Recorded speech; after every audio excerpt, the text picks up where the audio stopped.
Capítulo 41. Partida. A primeira providência de Eragon foi fazer Garven enviar secretamente um dos falcões da noite para buscar mantimentos para a viagem a Vroengard.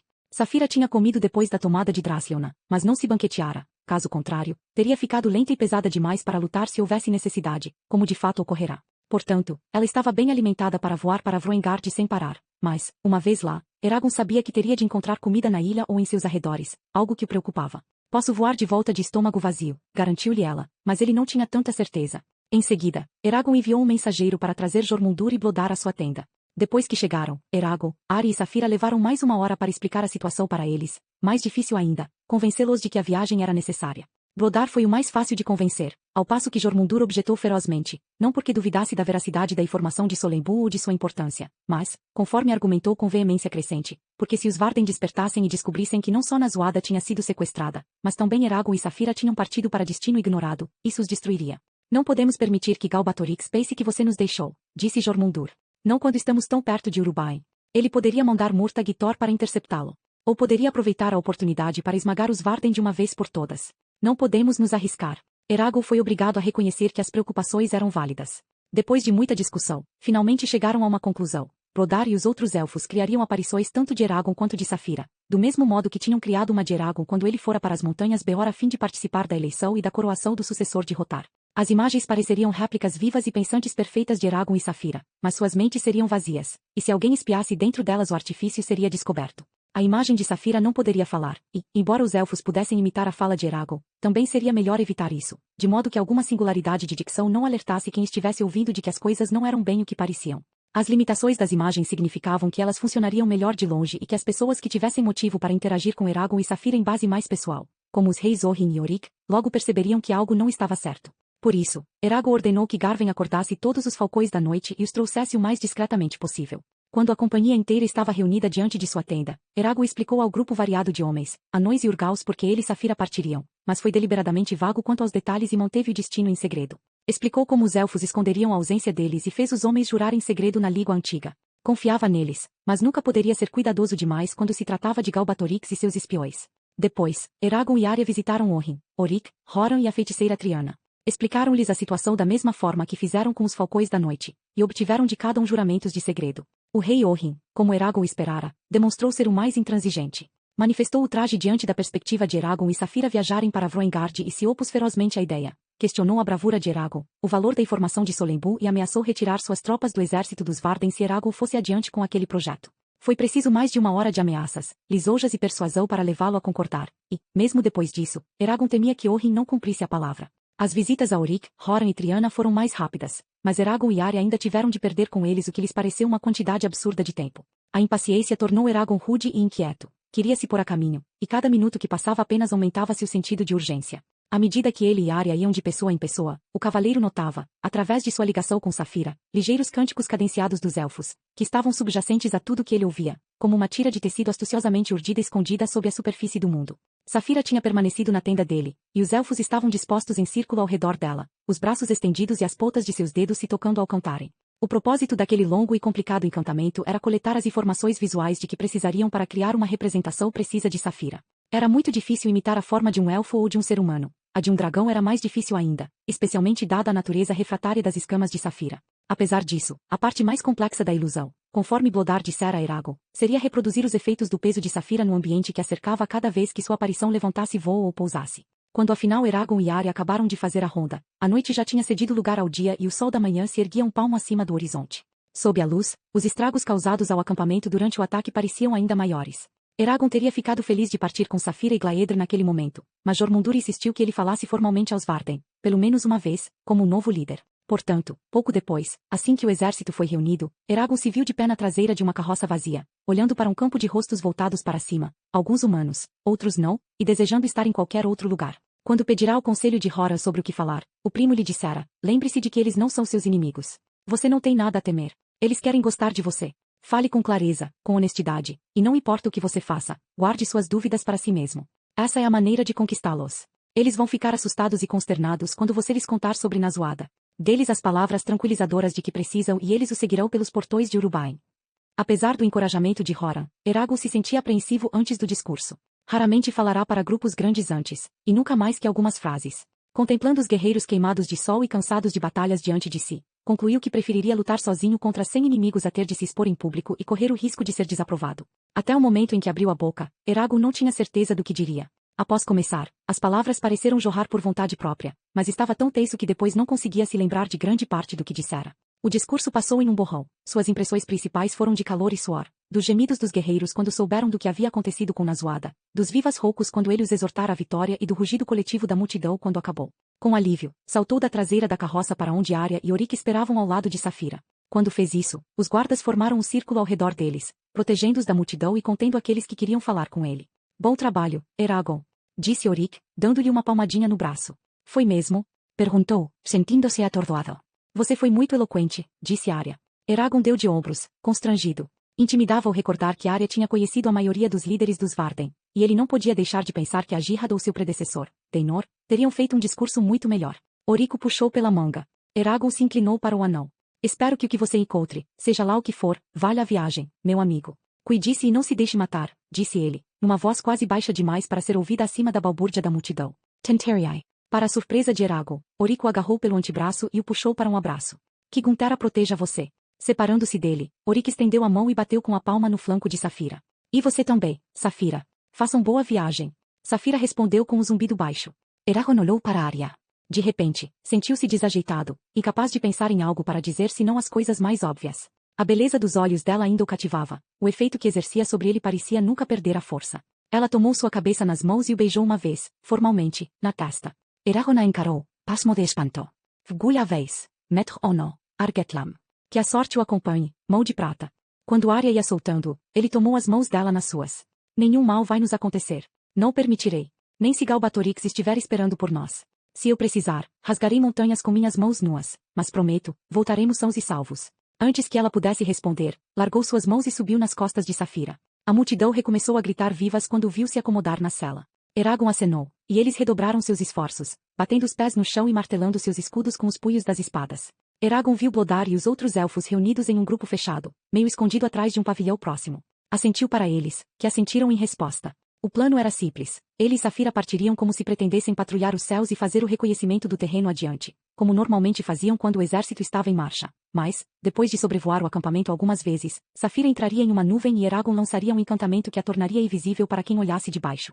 Os elfos criariam as aparições vazias que ocupariam seus lugares enquanto seguiam adiante em sua jornada, e seriam as aparições que a multidão veria sair da nuvem. Esperava-se que ninguém percebesse a diferença. Com as mãos habilidosas pela prática, Eragon apertou as tiras ao redor das pernas e checou para ver se os alforjes estavam devidamente presos atrás dele. Tomou um cuidado especial com o da esquerda, pois dentro dele, protegido com roupas e cobertores, estava o cofre forrado de veludo que continha o precioso coração dos corações de Glaedr, seu Eldunari. Vamos tratar de partir, disse o velho dragão.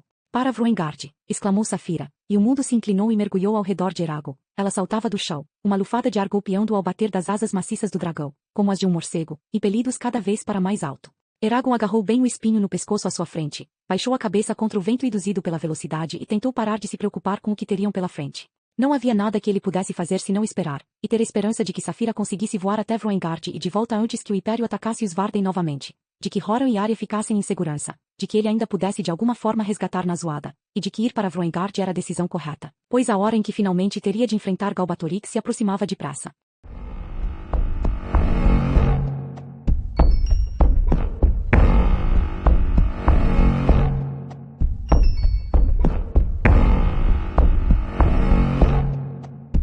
Capítulo 42. O tormento da incerteza. Nazuada abriu os olhos. Azulejos cobriam o teto escuro e arredondado, e sobre eles estavam pintados padrões em retas e ângulos de vermelho, azul e dourado, uma matriz complexa de linhas que capturaram seu olhar por um tempo incalculável. Afinal, ela reuniu a vontade necessária para desviar os olhos. Uma luminosidade constante e alaranjada emanava de uma fonte em algum lugar atrás dela.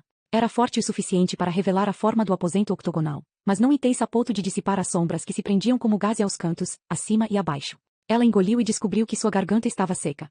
A superfície onde estava deitada era fria, lisa e desconfortavelmente dura. Parecia uma pedra contra seus calcanhares e dedos. Uma friagem penetrara em seus ossos e foi isso que fez com que reparasse que sua única veste era a camisola branca com que dormira. Onde estou? As lembranças voltaram todas de uma só vez, sem nenhuma direção ou ordem, uma cavalgada desagradável que trovejou em sua mente com uma força quase física em sua intensidade. Ela arquejou e tentou se sentar, correr, fugir, lutar, se precisasse. mas descobriu que não conseguia mover mais que 1 centímetro em qualquer direção. Havia algemas acolchoadas ao redor de seus pulsos e tornozelos, e um grosso cinto de couro prendia firmemente sua cabeça contra a laje na bancada, impedindo-a de se levantar ou de virar-se. Ela lutou contra as tiras que a prendiam, mas eram fortes demais para que conseguisse parti-las. Deixando escapar a respiração, afrouxou o corpo e olhou fixamente para o teto de novo. Sentia a pulsação latejar nos ouvidos, como o bater de um tambor enlouquecido. O calor se apoderou dela, suas faces arderam e suas mãos e pés pareciam estar cheios de cera derretida. Então é assim que vou morrer. Por um momento, o desespero e a autopiedade a atormentaram. Mal tinha começado a vida, e mesmo assim estava ali, a ponto de terminar da maneira mais vil, mais miserável possível. E o pior era que ela não havia realizado nenhuma das coisas que tivera esperanças de concretizar. Não na guerra, não no amor, não por um filho, não na vida. Sua única prole eram batalhas, cadáveres e vagões de suprimentos rolando, estratagemas numerosos demais para recordar, juramentos de amizade e de lealdade que agora valiam menos que promessas de atores mascarados, e um exército hesitante, dividido, vulnerável, liderado por um cavaleiro mais jovem do que ela. Parecia um legado triste em memória de seu nome. E uma lembrança seria tudo o que restaria. Ela era a última da linhagem. Quando morresse, não haveria ninguém para levar adiante o nome de sua família. O pensamento foi doloroso, e se censurou por não ter tido filhos quando pudera. Perdoe-me, sussurrou, ao ver o rosto de seu pai diante de si. Recompôs-se e afastou o desespero. O único controle que poderia ter era sobre si mesma, e não abriria mão do autocontrole pelo prazer incerto de ceder a dúvidas, temores e arrependimentos. Sendo senhora de seus pensamentos e sentimentos, não estaria inteiramente impotente. Aquela era a menor das liberdades, a de sua própria mente, mas estava grata por tê-la, e o fato de saber que em breve lhe seria tomada fez com que se sentisse ainda mais determinada a exercê-la. Em todo caso, ainda tinha um último dever a cumprir, resistir ao interrogatório. Para isso, precisaria estar em pleno comando de si. De outro modo, sucumbiria rapidamente. Tornou mais lenta a respiração e se concentrou no fluxo regular de ar através de sua garganta e narinas, permitindo que a sensação sobrepujasse as demais. Quando se sentiu mais calma, dedicou-se a decidir sobre o que era seguro pensar. Muitos temas eram perigosos para ela, para os Varden, para os aliados ou para Eragon e Saphira. Não passou em revista as coisas que deveria evitar, que poderiam dar a seus carcereiros a informação que eles queriam. Em vez disso, escolheu um punhado de pensamentos e lembranças que pareciam benignos e se esforçou por ignorar o resto. Esforçou-se por convencer a si mesma de que tudo o que ela era, e sempre seria, consistia apenas naqueles poucos elementos. Em essência, tentou criar uma identidade nova e mais simples para si mesma, de modo que, quando interrogada a respeito disso ou daquilo, pudesse, com completa honestidade, jurar ignorância. Era uma técnica perigosa, pois, para que funcionasse, tinha de acreditar no próprio engodo, e se algum dia fosse libertada, poderia ser difícil recuperar sua verdadeira personalidade. Porém, ela não tinha nenhuma esperança de ser resgatada ou libertada. Tudo o que ousava esperar era frustrar os desígnios de seus captores. Gokukara, dá-me forças para resistir às provas que terei de enfrentar. Vela sobre tua pequenina serva, e, se eu morrer, leva-me em segurança deste lugar, leva-me em segurança para os campos de meu pai. Seu olhar vagueou pelo aposento revestido de azulejos, e examinou-o mais detidamente. Imaginava que estivesse em Urubai. Era lógico que Murtag e Tora tivessem levado para lá, e isso explicaria a aparência élfica do aposento. Os elfos tinham construído grande parte de Urubai, a cidade que chamavam de Ilireia. Fosse antes da guerra com os dragões, havia muito, muito tempo. Fosse depois que a cidade se tornará o reino Bodrin e os cavaleiros estabeleceram presença formal nela. Ou pelo menos fora o que o pai lhe contará. Ela não se lembrava de nada da cidade. Entretanto, Nazuada poderia estar em qualquer outro lugar, uma das propriedades particulares de Galbatorix, talvez. E o aposento poderia nem existir como ela o via. Um feiticeiro hábil podia manipular todos os seus sentidos, tudo o que via, sentia, ouvia e cheirava, e distorcer o mundo ao seu redor de forma que ela jamais perceberia. O que quer que lhe acontecesse, o que quer que parecesse lhe acontecer, ela não se permitiria ser enganada. Mesmo se Eragon arrombasse a porta e a libertasse, ainda acreditaria que era uma manobra de seus captores. Não ousava acreditar no que lhe apresentavam seus sentidos. No momento em que Murtag atirara do acampamento, o mundo se transformará numa mentira, e não havia como dizer quando acabaria, se é que acabaria. A única coisa de que Nazuada poderia estar certa era de que existia. Todo o resto era suspeito, inclusive seus pensamentos. Após o choque inicial, o tédio da espera começou a desgastá-la. Não tinha como medir o tempo, exceto por sua fome e sede, e sua fome ia e vinha no que pareciam intervalos regulares. Tentou marcar as horas pela contagem de números, mas esse exercício a entediava e ela esquecia onde estava quando chegava às dezenas de milhar. Apesar dos horrores que sem dúvida esperavam, desejou que seus captores se apressassem e se mostrassem. Gritou por minutos a fio, mas em resposta ouviu apenas ecos chorosos. A luz opaca atrás dela nunca vacilava, nunca diminuía, por isso presumiu que fosse uma lanterna sem chama semelhante àquelas que os anões faziam. A claridade tornava difícil dormir, e só cochilou quando a exaustão a dominou. A perspectiva de Shonara a aterrorizava. Ficaria mais vulnerável quando dormia, e temia que sua mente inconsciente conjurasse as informações que tentava manter escondidas. Contudo, não tinha escolha quanto a isso. Mais cedo ou mais tarde teria de dormir, e obrigar-se a ficar desperta faria apenas com que se sentisse pior. E assim ela dormiu. Mas seu descanso foi irregular e insatisfatório. ainda se sentia cansada ao despertar. Um estrondo a sobressaltou. Em algum lugar acima e atrás dela, ouviu uma tranca ser aberta e o ranger de uma porta girando nos gonzos. Seu pulso se acelerou. De acordo com seus cálculos, mais de um dia tinha se passado desde que recuperara a consciência.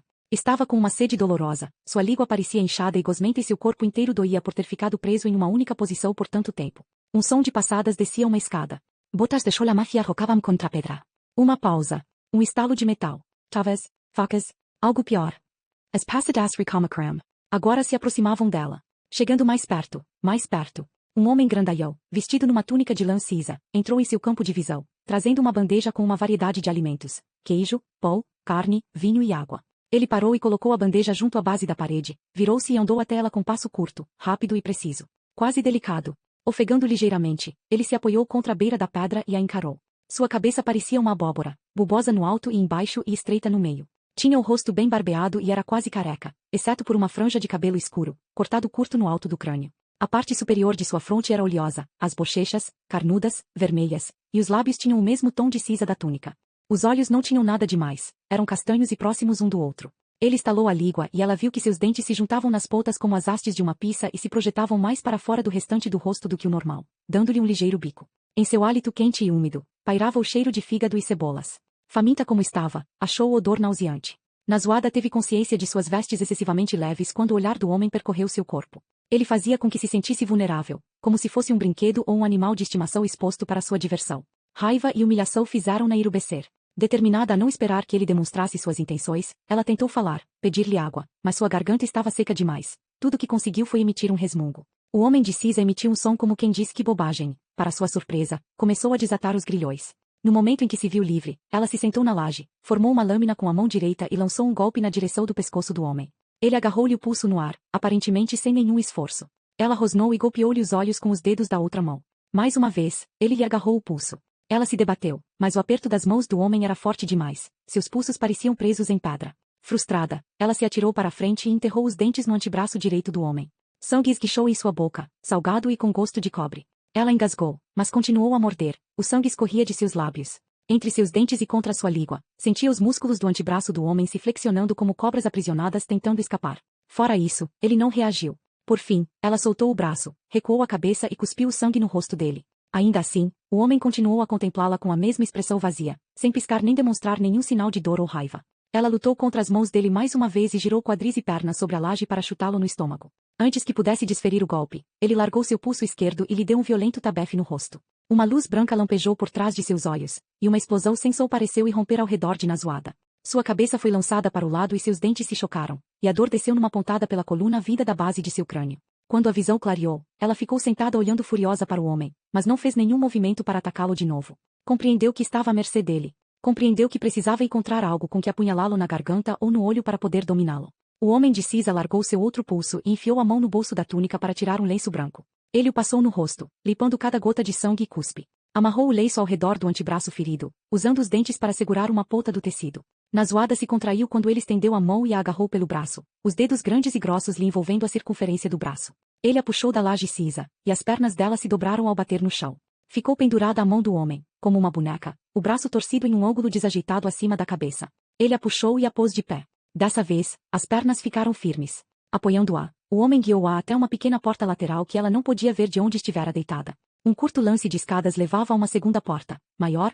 a mesma por onde seu carcereiro entrará. Estava fechada, mas tinha uma pequena grade de metal no meio, e através dela Nazuada vislumbrou uma tapeçaria iluminada pendurada numa parede lisa de pedra. O homem abriu a porta lateral e a acompanhou a um cômodo estreito com uma privada. Para seu alívio, ele a deixou sozinha. Ela revistou o aposento vazio em busca de algo que pudesse usar como arma, ou algum meio de fugir, mas só encontrou poeira, serragem, mais assustador, manchas de sangue seco. Fez o que precisava e, quando saiu do cômodo, o homem de cinza suado a agarrou de novo pelo braço e a conduziu de volta para a bancada com a laje. Quando se aproximaram da bancada, ela começou a chutar e a se debater. Preferiria apanhar a permitir que ele a amarrasse como antes. Apesar de todos os esforços, não conseguiu detê-lo. Os membros do corpo dele pareciam ferro sob seus golpes, e mesmo a barriga aparentemente mole quase não cedeu quando ela a acertou. Manipulando-a com facilidade, como se fosse uma criança pequena, ele a levantou sobre a laje na bancada, pressionou seus ombros contra a pedra e fechou as algemas ao redor de seus pulsos e tornozelos. Por último, puxou o cinto de couro sobre sua testa e o apertou, justo o suficiente para manter sua cabeça imobilizada, mas não a ponto de lhe causar dor. Nazuada esperava que ele a deixasse almoçar sozinha, ou jantar, ou lá o que fosse a refeição. mas em vez disso ele pegou a bandeja e a trouxe até ela, oferecendo-lhe um gole de vinho aguado. Era difícil engolir deitada de barriga para cima, de modo que teve de bebericar rapidamente o líquido do cálice de prata que ele encostou em sua boca. A sensação do vinho diluído descendo por sua garganta seca foi de alívio fresco e calmante. Quando o cálice estava vazio, o homem o deixou de lado, cortou fatias de pão e queijo e as ofereceu para ela. Uau! Disse ela, sua voz finalmente obedecendo a seus comandos. Qual é seu nome? O homem a contemplou sem emoção. A testa bulbosa reluzia como marfim polido sob a luz da lanterna sem chama. Ele empurrou o pão com queijo em direção a ela. Quem é você? Isto é Urubai? Você é um prisioneiro como eu?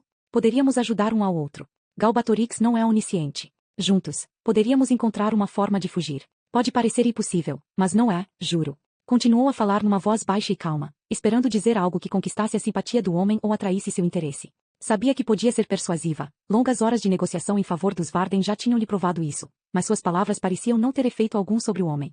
Não fosse por sua respiração, ele poderia estar morto enquanto ficava postado ali, com o pão e o queijo na mão estendida. Ocorreu-lhe que fosse surdo, mas ele dera sinal de entender quando ela lhe pedirá água, portanto descartou a possibilidade. Ela falou até exaurir todos os argumentos e apelos em que conseguiu pensar, e quando parou para encontrar uma abordagem diferente, o homem colocou o queijo e o pão contra os lábios dela e os manteve ali. Furiosa, tentou fazer com que os tirasse dali, mas a mão não se moveu, e ele continuou a encará-la com o mesmo olhar vazio e desinteressado. A nuca de Nazuada se arrepiou quando ela se deu conta de que a atitude do homem não era fingimento, realmente não significava nada para ele. Ela teria compreendido se a odiasse, ou se tivesse tido um prazer perverso em atormentá-la, ou se tivesse sido um escravo relutante cumprindo as ordens de Galbatorix, mas nenhuma dessas coisas parecia verdade. Em vez disso, era indiferente, desprovido de qualquer vestígio de empatia. Ele a mataria, não tinha dúvida, tão prontamente quanto cuidaria dela, e sem interesse, como alguém que pisasse numa formiga. Amaldiçoando silenciosamente sua fome, ela abriu a boca e permitiu que ele enfiasse pedaços de pão e queijo em sua língua, apesar do impulso que sentia de lhe morder os dedos. O homem de Cisa lhe deu de comer como quem alimenta uma criança. Com a mão, punha cada bocado de comida em sua boca cuidadosamente, como se fosse uma esfera de vidro vazia que pudesse se partir com qualquer movimento mais abrupto. Um profundo sentimento de horror cresceu em seu íntimo. Passar de líder da maior aliança na história da Alagaisia. Não, nada disso existia. Ela era filha de seu pai. Tinha vivido em Surda, em meio à poeira e ao calor, entre os gritos ecoantes dos mercadores nas ruas movimentadas do mercado. Era tudo. Não tinha motivo para ser altiva, nenhum motivo para se ressentir de sua queda. Mesmo assim, odiou o homem que pairava acima de si. Odiou que ele insistisse em lhe dar de comer quando ela própria poderia tê-lo feito. Odiou o fato de que Galbatorix, ou quem quer que estivesse supervisionando seu cativeiro, estivesse tentando despila de seu orgulho e dignidade. E odiou o fato de que, até certo ponto, estivesse conseguindo. Ela o mataria, decidiu. Se pudesse fazer apenas mais uma coisa na vida, queria que fosse a morte de seu carcereiro. Exceto pela fuga, nada lhe daria mais satisfação. Custe o que custar, encontrarei um jeito. A ideia lhe agradou, e ela comeu com prazer o restante da refeição, planejando o tempo todo como matá-lo. Quando acabou, o homem pegou a bandeja e se foi. Ela ouviu o som de seus passos se afastarem, a porta abrindo e fechando, o estalido da tranca e o sol pesado e carregado de desalento de uma trave se encaixando atravessada sobre a face externa da porta. Ficou outra vez sozinha, sem nada para fazer senão esperar e maquinar como levaria a cabo o assassinato. Por algum tempo, divertiu-se traçando uma das linhas pintadas no teto e tentando determinar se teria um começo ou um fim. A linha que escolheu era azul. A cor lhe agradava por causa de sua associação com a única pessoa a respeito de quem, mais que todas as outras, não ousava pensar. Com o passar do tempo, ficou entediada com as linhas e suas fantasias de vingança e fechou os olhos, mergulhando em um sono leve e inquieto em que as horas pareciam, com a lógica paradoxal dos pesadelos, passar ao mesmo tempo mais depressa e mais devagar que o normal. Quando o homem da túnica cisa voltou, ela ficou quase feliz ao vê-lo, uma reação que fez com que desprezasse a si mesma, por considerá-la uma fraqueza. Não tinha certeza de quanto tempo havia esperado, não podia ter certeza, a menos que alguém lhe dissesse, mas sabia que fora um período mais curto do que antes. Ainda assim, a espera lhe parecerá interminável, e chegará a temer ter sido abandonada ali, isolada e amarrada, ainda que certamente não ignorada, pelo mesmo período prolongado. Para seu desgosto, ela se descobriu grata porque parecia que o homem iria visitá-la com mais frequência do que antes. Ficar deitada imóvel sobre uma laje de pedra lisa por tantas horas já era bastante doloroso, mas ver-se negada a ter contato com qualquer criatura viva, mesmo uma bruta e repugnante como o carcereiro, era em si e por si uma tortura, de longe a pior das provações. Enquanto o homem a liberava das algemas, ela observou que o ferimento no antebraço dele fora curado. A pele estava lisa e rosada como a de um leitão. Nazuada se conteve e se absteve de lutar, mas no caminho para a retrete fingiu tropeçar e cair, na esperança de se aproximar o suficiente da bandeja e furtar a faca que o homem usava para cortar a comida. Contudo, a bandeja estava longe demais, e o homem era excessivamente pesado para que ela o arrastasse naquela direção sem alertá-lo para suas intenções. Tendo falhado em seu estratagema, foi obrigada a aceitar com calma os cuidados do homem. Precisava convencê-lo de que havia desistido, a fim de que ele se tornasse complacente, com sorte, descuidado. Durante a refeição, ela examinou suas unhas. Antes estava furiosa demais para prestar atenção, mas, agora que ficará mais calma, a estranheza delas a fascinou. As unhas eram grossas e arqueadas. Engastavam-se bem fundo na carne, e as meias luas brancas junto às cutículas eram grandes e largas. De maneira geral, não diferente das unhas dos muitos homens e anões com quem tinha convivido. Quando tinha convivido com eles, não se lembrava. O que distinguia as unhas dele era o cuidado com que eram cultivadas. E cultivadas lhe parecia a descrição correta, como se as unhas fossem flores raras às quais um jardineiro tivesse dedicado longas horas. As cutículas eram limpas e bem aparadas, sem nenhum sinal de pele levantada. As unhas tinham sido bem cortadas, nem curtas demais nem compridas demais, com as pontas cuidadosamente biseladas, que haviam sido polidas até brilharem como cerâmica vitrificada, e a pele ao redor parecia ter sido esfregada com óleo ou manteiga. Exceto pelos elfos, ela nunca vira um homem com unhas tão bem feitas. Elfos. Afastou o pensamento, irritada consigo mesma, não conhecia elfos. As unhas eram um enigma, uma estranheza em um ambiente que seria compreensível, não fosse por elas. Um mistério que queria solucionar, apesar de provavelmente ser fútil tentar.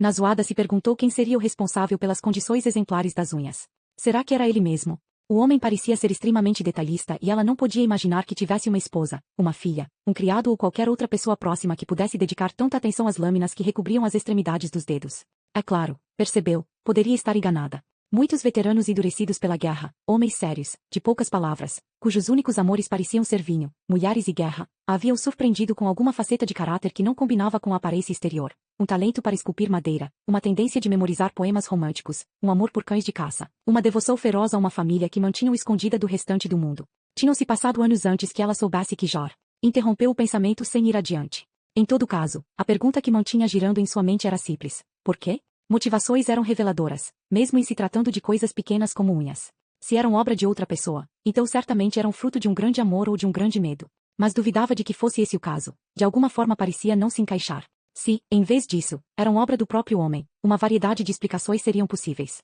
Talvez as unhas fossem uma maneira de ele exercer controle sobre uma vida que não lhe pertencia. Ou talvez sentisse que fossem a única parte sua que podia ser atraente. Ou talvez cuidar delas fosse apenas um tique nervoso, um hábito que não servia a outro propósito senão passar o tempo. Qualquer que fosse a verdade, restava o fato de que alguém havia limpado, aparado, polido e passado óleo naquelas unhas, e não tinha sido uma atividade casual nem desatenta. Continuou a ponderar o assunto ao comer, mal saboreando o alimento. Ocasionalmente, levantava o olhar para o rosto grosseiro do homem em busca de uma ou outra pista, mas sempre sem sucesso. Depois de lhe dar de comer o último pedaço de pão, o homem se afastou da beira da laje, pegou a bandeja e se virou.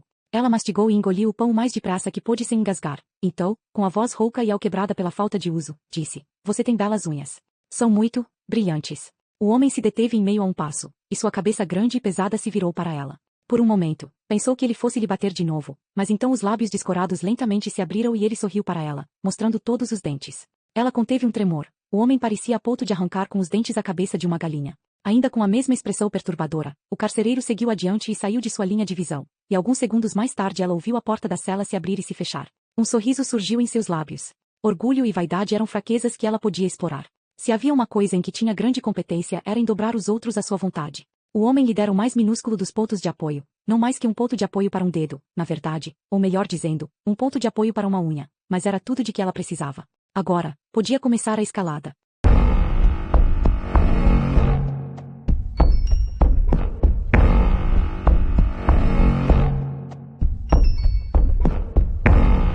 Capítulo 43. O Salão da Profetisa. Na terceira vez em que o homem a visitou, Nazoada estava dormindo. O som da porta batendo ao abrir a despertou, o coração disparado num sobressalto. Precisou de alguns segundos para lembrar onde estava. Quando lembrou, franziu a testa e piscou, tentando clarear os olhos. Desejou poder esfregá-los. A ruga em sua testa se aprofundou quando olhou para seu corpo e viu que ainda havia uma mancha úmida na camisola onde uma gota de vinho com água caíra durante a refeição. Por que ele voltou tão depressa? Seu coração se contraiu ao ver o homem passar carregando um grande braseiro cheio de carvões, que colocou no piso a poucos metros da bancada da laje. Sobre os carvões, havia 3 longos atiçadores de ferro. O momento pelo qual temera finalmente havia chegado. Tentou capturar o olhar dele, mas o homem se recusou a olhar para ela enquanto tirava uma pederneira de aço de uma bolsa no cinto e acendia um montinho de lenha picada no centro do braseiro. À medida que as centelhas entravam em combustão e o fogo se espalhava, a lenha brilhou como uma bola de ferro vermelho incandescente. O homem se inclinou, franziu os lábios e soprou o fogo incipiente, delicado como uma mãe beijando o filho, e as centelhas se transformaram em chamas tremeluzentes. Por vários minutos, o carcereiro cuidou do fogo, montando um leito de carvões de vários centímetros de espessura, a fumaça subindo para uma grade muito acima. Ela observou com mórbida fascinação, incapaz de desviar os olhos, apesar de saber o que esperava. Nem ele nem ela falaram. Era como se ambos estivessem envergonhados demais pelo que estava prestes a ocorrer. Ele soprou os carvões mais uma vez, e se aproximou dela. Não Sada, disse a si mesma, enrijecendo. Ela cerrou os punhos e prendeu a respiração. O homem andava em sua direção. Mais perto, mais perto. Um toque de vento leve como uma pena roçou sua face quando ele passou e ela ouviu o som de seus passos desaparecerem até silenciarem. Ele subia a escada e deixava o aposento. Um leve suspiro lhe escapou dos lábios e Nazuada relaxou ligeiramente. Como imã, os carvões atraíam seus olhos. Um brilho opaco, cor de ferrugem, estava subindo pelos atiçadores que se projetavam do braseiro. Umedeceu os lábios e pensou em como seria bom beber um gole d'água. Um dos carvões saltou e se partiu em dois, mas fora isso o aposento estava silencioso. Deitada, sem poder lutar nem fugir, esforçou-se para não pensar. Pensar só enfraqueceria sua resistência. O que tivesse de acontecer aconteceria, e nem medo nem ansiedade mudariam isso. O som de outros passos veio do corredor do lado de fora do aposento. Um grupo deles, dessa vez, alguns marchando em ritmo compassado. Juntos, criaram uma sucessão de ecos roucos que tornava impossível determinar o número de pessoas que se aproximavam. A procissão se deteve junto à porta, e ela ouviu vozes murmurando. 2 conjuntos de passadas altas, produzidas por solas de botas de montaria, ela calculava, entraram no aposento. A porta se fechou com uma pancada oca. As passadas desciam os degraus, regulares e deliberadas. Ela viu o braço de alguém colocar uma cadeira de madeira entalhada na extremidade de seu campo de visão. Um homem sentou-se nela. Ele era grande, não gordo, mas de ombros largos. Uma capa preta comprida o envolvia. Parecia pesada, como se forrada de cota de malha. A luz dos carvões e da lanterna sem chama lhe dourava os contornos, mas suas feições permaneciam escuras demais para serem distinguidas. Apesar disso, as sombras não faziam nada para esconder a silhueta da coroa pontuda que repousava sobre sua testa. O coração de Nazuada parou de bater por uma fração de segundo, mas logo retomou o ritmo acelerado. Um segundo homem, vestido com um gibão e perneiras castanho-avermelhadas, ambos com acabamento em fio de ouro, andou até o braseiro e ficou parado de costas para ela, mexendo nos carvões com um dos atiçadores de ferro. O homem sentado na cadeira puxou os dedos de suas manoplas, um por um.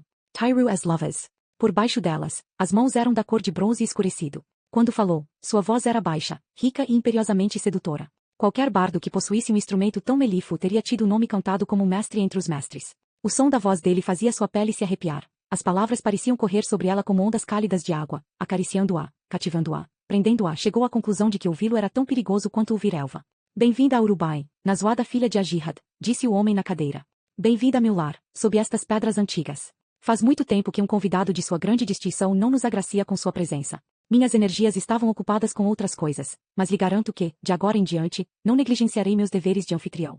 Afinal, uma nota de ameaça se revelou na voz dele, como uma garra emergindo da bainha. Ela nunca tinha visto Galbatorix em pessoa, apenas ouvirá descrições e examinara desenhos. Porém, o efeito que a voz dele tivera sobre ela fora tão visceral, tão poderoso, que não teve dúvida de que aquele homem era de fato o rei. Tanto em seu sotaque quanto em sua dicção havia algo de diferente, como se a língua que ele falasse não fosse a que tivesse aprendido na infância.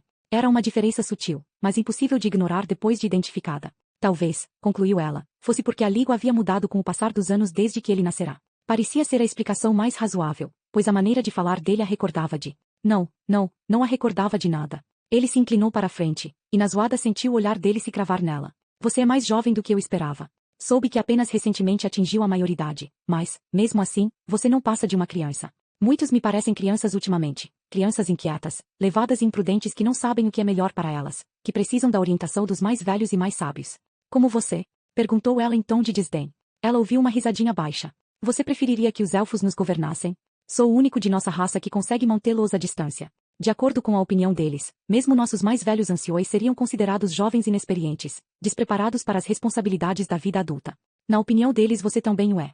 Ela não sabia de onde vinha sua coragem, mas se sentia forte e desafiadora. Quer o rei fosse puni-la por isso, quer não estava decidida a dizer o que pensava. Ah, mas eu contenho muito mais do que os anos que vivi. As lembranças de centenas de memórias são minhas. Vida sobre vida. Amores, ódios, batalhas, vitórias, derrotas, lições aprendidas, erros cometidos. Todos estão dentro de minha mente, sussurrando sua sabedoria em meus ouvidos. Eu me lembro de Aras. Em toda a história de que existe registro, nunca houve ninguém como eu, nem entre os elfos. Como é possível? Sussurrou ela. Ele se mexeu na cadeira. Não pense em mentir para mim, Nazuada. Sei que Glaedr deu seu coração dos corações para Eragon e Safira, e que está lá, com os Varden, neste momento. Você sabe do que estou falando. Ela reprimiu um arrepio de medo. O fato de Galbatorix estar disposto a debater aquelas coisas com ela, que ele estivesse disposto a se referir, ainda que obliquamente, à fonte de seu poder, eliminava qualquer esperança de ele libertá-la. Ele fez um gesto com as luvas, indicando o aposento. Antes de prosseguirmos, você deveria conhecer um pouco da história deste lugar. Quando os elfos se aventuraram pela primeira vez nesta parte do mundo, descobriram uma fenda bem profunda em uma escarpa que se eleva acima das planícies. Consideraram-na valiosa como uma defesa contra ataques de dragões, mas muito mais valiosa por um motivo inteiramente diferente. Por acaso, eles descobriram que os vapores que subiam da fenda na pedra aumentavam as chances de aqueles que dormiam perto dela terem uma visão, ainda que confusa, dos acontecimentos do futuro. Assim, há cerca de 2500 anos, os elfos construíram esse recinto em cima da fissura, e uma profetisa viveu aqui por muitas centenas de anos, mesmo depois que os elfos abandonaram o restante de Ilireia. Ela se sentava exatamente onde você agora está deitada, e passou os séculos sonhando com tudo o que havia sido e tudo o que poderia vir a ser. Com o passar do tempo, o ar perdeu sua potência e a profetisa e suas atendentes partiram. Quem ela era e para onde foi, ninguém sabe dizer. Não tinha nome senão o título de profetisa, e certas histórias me levam a crer que não era nem elfa nem anã, mas algo inteiramente diferente. Seja como for, durante sua residência aqui, este aposento passou a ser chamado, como você poderia esperar, de o Salão da Profetisa, e é assim até hoje. No entanto, a profetisa agora é você, Nazoada filha de Agihad. Galbatorix abriu os braços. Este é um lugar para que as verdades sejam ditas e ouvidas. Não tolerarei mentiras dentro destas paredes, nem a mais simples das falsidades. Quem se deita sobre esse bloco de pedra se torna a profetisa, e embora muitas pessoas tenham achado difícil aceitar esse papel, no final nenhuma recusou. Você não será diferente. As pernas da cadeira arranharam o chão, e ela sentiu o hálito quente de Galbatorix contra sua orelha. Sei que será doloroso para você, Nazoada, inacreditavelmente doloroso. Você precisará se desfazer antes que seu orgulho lhe permita se submeter. No mundo inteiro não existe nada mais difícil que mudar a si mesmo. Compreendo bem isso porque já mudei a mim mesmo em mais de uma ocasião. Contudo, estarei aqui para segurar sua mão e ajudá-la a fazer a transição. Você não precisa fazer a jornada sozinha. E poderá se consolar com o conhecimento de que nunca mentirei para você. Nenhum de nós mentirá. Não dentro deste aposento. Duvide de mim se desejar, mas com o tempo acreditará. Considero este lugar sagrado, e não profanaria a ideia que ele representa do mesmo modo que não cortaria minha própria mão. Você poderá perguntar o que quiser, e prometo, Nazoada filha de Agihad, que responderemos com a verdade. Como rei destas terras, dou-lhe minha palavra de honra. Ela moveu o maxilar para trás e para a frente, tentando decidir como responder. Por entre os dentes cerrados, disse, nunca lhe direi o que quer saber. Uma risada lenta e grave encheu o aposento. Você compreendeu mal. Não mandei que a trouxessem aqui porque queria informações. Não existe nada que você possa dizer que eu já não saiba. O número e a disposição de suas tropas, o estado de suas provisões, as localizações de suas carroças de provisões, a maneira como planeja montar cerco a esta cidadela, os deveres, os hábitos e as habilidades de Eragon e Safira, a Daltadarte que vocês adquiriram em Belatona, inclusive os poderes da criança bruxa, Elva, a quem você manteve a seu lado até recentemente. Sei de tudo isso e mais. Quer que lhe diga os números? Não? Muito bem. Meus espiões são mais numerosos e melhor posicionados do que imagina, e também tenho outros meios de coletar informações. Você não tem segredos para mim, Nazoada, absolutamente nenhum. Portanto, é inútil insistir em se manter calada. Aquelas palavras a golpearam como marteladas, mas se esforçou para não permitir que a desalentassem. Então por quê? Por que mandei trazê-la aqui? Porque, minha querida, você tem o dom do comando, e isso é muito mais mortífero do que qualquer encantamento. Eragon não é nenhuma ameaça para mim, nem o são os elfos, mas você é perigosa de uma forma que eles não são. Sem você, os Varden serão como um touro cego, bufarão, se enfurecerão e avançarão para atacar sem se preocupar com o que estiver à frente. Então eu os apanharei, e com a tolice deles os destruirei. Mas a destruição dos Varden não é o motivo pelo qual mandei sequestrá-la. Não, você está aqui porque demonstrou ser merecedora de minha atenção. É feroz, tenaz, ambiciosa e inteligente, exatamente as qualidades que mais prezo em meus criados. Quero ter você ao meu lado, Nazoada, como minha principal conselheira e como general de meu exército quando me mover para implementar os estágios finais do grande plano em que estive trabalhando por quase um século. Uma nova era está prestes a ser implantada na Alagaesia, e quero que você seja parte dela. Desde que o último dos 13 morreu, tenho procurado por aqueles à altura de substituí-los. Durza foi uma ferramenta útil, mas, por ser um espectro, tinha certas limitações, uma falta de preocupação com sua própria preservação, para citar apenas uma. De todos os candidatos que examinei, Murtag foi o primeiro que considerei qualificado e o primeiro a sobreviver às provas às quais o submeti. Você será a próxima, tenho certeza. E Eragon, o terceiro. O horror a dominou aos poucos ao ouvir aquilo. O que ele estava propondo era muito pior do que havia imaginado. O homem vestido de castanho avermelhado junto ao braseiro a surpreendeu ao enfiar um dos atiçadores com tanta força que a ponta bateu com estrondo contra a bacia de cobre abaixo. Galbatorix continuou a falar. Se você sobreviver, terá a oportunidade de realizar muito mais do que realizaria com os Varden. Paus nisso. A meu serviço, você poderia ajudar a trazer paz a toda a Alagaesia, e seria minha principal arquiteta na realização dessas mudanças. Eu preferiria deixar que 1000 víboras me picassem a concordar em servir você. Ela cuspiu no ar. A risada dele ecoou pelo aposento, o som de um homem que não temia nada, nem a morte. Veremos. Ela se contraiu quando sentiu um dedo tocar a parte de dentro de seu cotovelo, traçando lentamente um círculo, descendo para a primeira das cicatrizes de seu antebraço e se detendo sobre a protuberância de carne, sua pele quente contra a dela. O dedo bateu 3 vezes ali antes de prosseguir para as cicatrizes seguintes. Depois voltou, roçando sobre elas como se fossem uma tábua de lavar. Você derrotou um oponente no desafio das facas longas, disse Galbatorix, e com mais cortes do que qualquer um suportou de que se tem memória recente. Isso significa que você é excepcionalmente dotada de força de vontade e capaz de suspender o funcionamento de sua imaginação, pois é uma imaginação hiperativa que transforma os homens em covardes, não um excesso de medo, como muitos acreditam. Contudo, nenhuma dessas características lhe será útil agora. Pelo contrário, elas serão um obstáculo. Todos têm um limite, seja ele físico ou mental. A única questão é quanto tempo leva para se chegar a esse ponto. E você chegará a ele, prometo. Sua força poderá retardar o momento, mas não poderá evitá-lo. Nem suas proteções lhe servirão enquanto estiver sob meu poder. Porque você haveria de sofrer inutilmente. Ninguém questiona sua coragem, você já a demonstrou para o mundo inteiro. Desista agora. Não há vergonha nenhuma em aceitar o inevitável. Continuar seria submeter a si mesma a uma variedade de tormentos por nenhum outro motivo senão apaziguar seu sentido de dever. Permita que seja apaziguado agora, faça-me um juramento de fidelidade na língua antiga, e antes do que imagina você terá uma dúzia de criados às suas ordens, vestes de seda e damasco para vestir, aposentos onde viver e um lugar em minha mesa quando comermos. Ele fez uma pausa, esperando que respondesse, mas ela olhou fixamente para as linhas pintadas no teto e se recusou a falar. Em seu braço, o dedo continuava explorando, movendo-se das cicatrizes para a dobra do pulso, onde se apoiou pesadamente sobre uma veia. Muito bem. Como eu quisser. A pressão no pulso dela desapareceu. Murtagh, venha, mostre-se. Você está sendo indelicado com nossa convidada. Ah, não. Ele também, pensou ela, sentindo subitamente uma enorme tristeza. No braseiro, o homem de castanho avermelhado se virou lentamente, e embora usasse uma máscara de prata sobre a metade superior do rosto, ela viu que de fato era Murtagh. Os olhos dele quase sumiam nas sombras, sua boca e maxilares estavam fixos numa expressão sombria. Murtagh se mostrou um tanto relutante quando começou a trabalhar para mim, mas desde então se revelou um aluno muito competente. Ele tem os talentos do pai. Não é verdade? Sim, senhor. Ele me surpreendeu quando matou o velho rei Rotar na Campina Ardente. Eu não esperava que se voltasse contra seus antigos amigos com tamanha avidez, mas, é bem verdade, nosso Murtagh é cheio de raiva e de sede de sangue. Ele estraçalharia a garganta de um cu com as mãos nuas se eu lhe desse a oportunidade, e dei. Nada lhe agrada mais que matar, não é? Os músculos no pescoço de Murtagh se tensionaram. Não, senhor. Galbatorix riu baixinho. Murtagh Matador do Rei. É um belo nome, um nome apropriado para uma leida, mas não um nome que deseje merecer de novo, exceto por minhas instruções. Depois, falou para ela. Até agora negligenciei o aprendizado dele nas artes sutis da persuasão, que é o motivo pelo qual o trouxe aqui hoje comigo. Ele tem alguma experiência como objeto dessas artes, mas nunca como praticante, e está mais do que na hora de aprender a dominá-las. E que melhor maneira de aprender do que aqui, com você? Afinal, foi Murtagh quem me convenceu de que você era digna de integrar minha geração mais jovem de discípulos. Um estranho sentimento de traição a dominou. Apesar de tudo o que já havia acontecido, tiveram uma opinião melhor de Murtagh. Nazuada examinou o rosto dele em busca de explicação, mas ele estava rígido como um guarda em posição de sentido e manteve o olhar desviado. Ela não conseguiu depreender nada daquela expressão. O rei gesticulou para o braseiro. Pegue um atiçador, disse, em tom distraído. As mãos de Murtagh se cerraram. Fora isso, não se moveu. Uma palavra ecoou nos ouvidos de Nazuada como o badalar de um grande sino, sua própria teia e trama parecendo vibrar ao sol, como se um gigante tivesse dedilhado nos fios da realidade e feito com que tremulassem. Por um momento, teve a sensação de estar caindo, e o ar diante dela tremeluziu como água. Apesar de seu poder, não conseguia se lembrar das letras que compunham a palavra nem da língua a que pertencia, pois a palavra tinha passado através de sua mente deixando para trás apenas a lembrança de seus efeitos.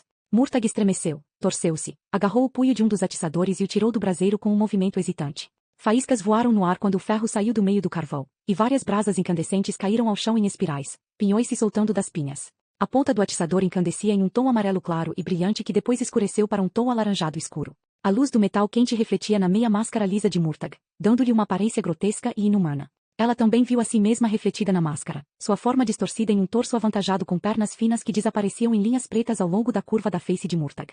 Por mais inútil que fosse, não conseguiu se impedir de lutar contra as tiras enquanto ele avançava para ela.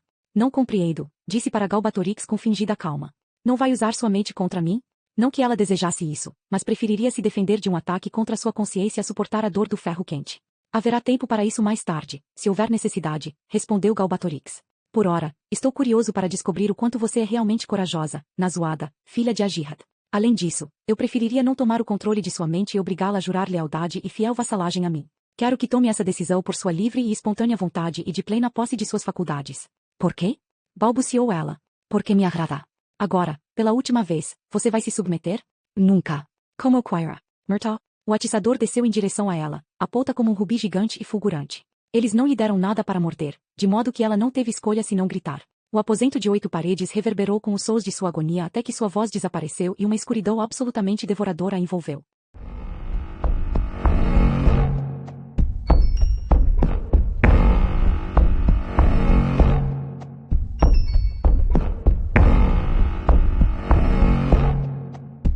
Capítulo 44. Nas asas de um dragão. Eragon levantou a cabeça, respirou fundo e sentiu uma parcela de suas preocupações desvanecerem. Voar montado em um dragão era longe de ser repousante, mas estar tão perto de Saphira era tranquilizador para os dois. O simples prazer do contato físico os confortava de um modo que poucas coisas faziam. Além disso, o som e o movimento constantes do voo ajudavam-no a se distrair dos pensamentos sombrios que vinham incomodando. Apesar da urgência da viagem e da natureza precária das circunstâncias, de maneira geral, Eragon estava feliz por se afastar dos Varden. O recente derramamento de sangue o deixará um pouco fora de si.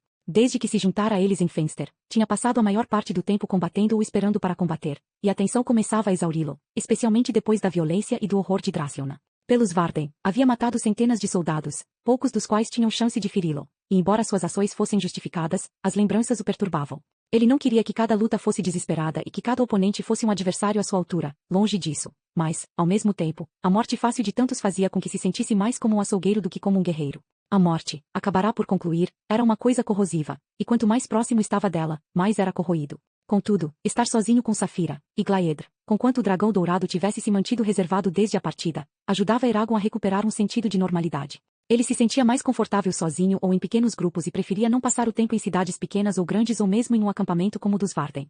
Ao contrário da maioria das pessoas, não odiava nem temia a natureza. Por mais inóspitas que as terras desabitadas fossem, possuíam uma graça e beleza com que nenhum artifício poderia competir. Ele achava isso restaurador. Deixou que o voo de Saphira o distraísse, e durante a maior parte do dia não fez nada de importante senão observar a paisagem. Do acampamento dos Varden às margens do lago Leona, Saphira seguirá uma rota inicial que atravessava a vasta extensão de água, virando para noroeste e subindo tão alto que Eragon teve de fazer um encantamento para se proteger do frio. O lago parecia desigual, brilhante e reluzente em áreas em que o ângulo das ondas refletia a luz do sol em direção a Saphira, opaco e cinzento quando não refletia. Eragon nunca se cansava de olhar para os padrões cambiantes de luz. Nada no mundo se igualava àquilo. Falcões pescadores, grous, gansos, patos, estorninhos e outras aves com frequência voavam abaixo deles. A maioria ignorava Saphira, mas alguns dos falcões voavam em espiral e a acompanhavam por breves períodos, parecendo mais curiosos do que assustados. 2 foram usados a ponto de dar voltas na frente dela, a apenas centímetros de seus dentes longos e afiados. Em muitos sentidos, as aves ferozes de garras em forma de gancho e bicos amarelos lembravam Eragon da própria Saphira, uma observação que lhe agradava, pois também admirava os falcões, ainda que mais por suas façanhas como caçadores do que pela aparência. A costa atrás deles foi gradualmente se apagando em uma linha de névoa arroxeada, até desaparecer por completo. Por mais de meia hora, eles só viram pássaros e nuvens no céu e a vasta extensão de água batida pelo vento que cobria a superfície da terra. Adiante e à direita deles, a silhueta serrilhada da espinha começou a aparecer no horizonte, uma visão que agradou ao cavaleiro. Embora não fossem as montanhas de sua infância, pertenciam à mesma cadeia, e ao vê-las não se sentiu tão longe de casa. As montanhas cresceram em tamanho até que os picos de pedra cobertos de neve se ergueram diante dele como os parapeitos quebrados de uma muralha de castelo. Descendo pelos flancos escuros, cobertos de verde, caíam dúzias de riachos, seguindo-se o caminho pelas dobras na terra até desembocarem no grande lago que se estendia até os sopés. Meia dúzia de aldeias ficava às margens do lago ou bem perto delas, mas, por causa do encantamento de Eragon, as pessoas abaixo não tomaram conhecimento da presença de Saphira, que voava acima. Ao olhar para as aldeias, ocorreu-lhe que eram pequenas e isoladas, assim como Carvajal. Comparada com as grandes cidades que havia visitado, as aldeias eram pouco mais que agrupamentos de casebres, quase inadequados até para os mais miseráveis. Muitos dos homens e mulheres dentro delas, ele sabia, nunca tinham viajado para uma distância de mais que alguns quilômetros de seu lugar de nascimento, e viveriam a vida inteira em um mundo contido pelos limites de sua visão. Que existência mais estreita, pensou ele. No entanto, perguntava-se se talvez não fosse melhor ficar em um único lugar e aprender tudo o que pudesse a respeito dele do que se deslocar constantemente pela terra. Uma experiência e uma educação larga, mas superficial, seria superior a outra estreita, mas profunda? Não tinha certeza. Lembrava-se de Oromis em determinada ocasião ter-lhe dito que o mundo inteiro podia ser deduzido do mais pequenino grão de areia, se o estudássemos de perto o suficiente. A espinha tinha apenas uma fração da altura das montanhas Beor, entretanto, os picos escarpados de lajes de pedra ainda se erguiam imensos a milhares de metros ou mais acima de Saphira, enquanto ela percorria seu caminho entre eles, seguindo os desfiladeiros e vales cheios de sombras que cortavam a cadeia. De vez em quando, voava mais alto para ultrapassar um pasto coberto de neve, e quando o fazia e a amplitude de visão de Eragon se alargava, ele pensava que as montanhas pareciam uma sucessão de molares irrompendo das gengivas marrons da terra. Planando sobre um vale especialmente profundo, ele avistou ao fundo uma clareira com um riacho que parecia uma fita serpeando por um campo de relva. Ao longo das orlas da clareira, ele vislumbrou o que pensou talvez serem casas, ou talvez tendas, era difícil dizer, escondidas sob vastas ramagens de abetos que recobriam os flancos das montanhas nos arredores. Um único ponto de luz de fogo brilhava através de um espaço entre os galhos, como uma minúscula pedrinha de ouro engastada dentro das camadas de agulhas negras.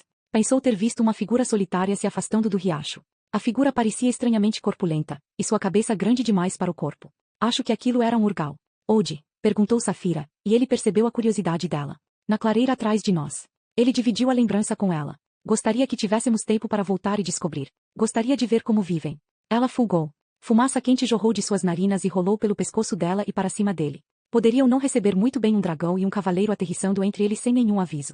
Ele tossiu e piscou. Seus olhos lacrimejavam. Você se importa? Ela não respondeu, mas a fumaça de seu nariz cessou, e o ar ao redor dele logo clareou. Não muito depois, a forma das montanhas começou a parecer familiar para Eragon.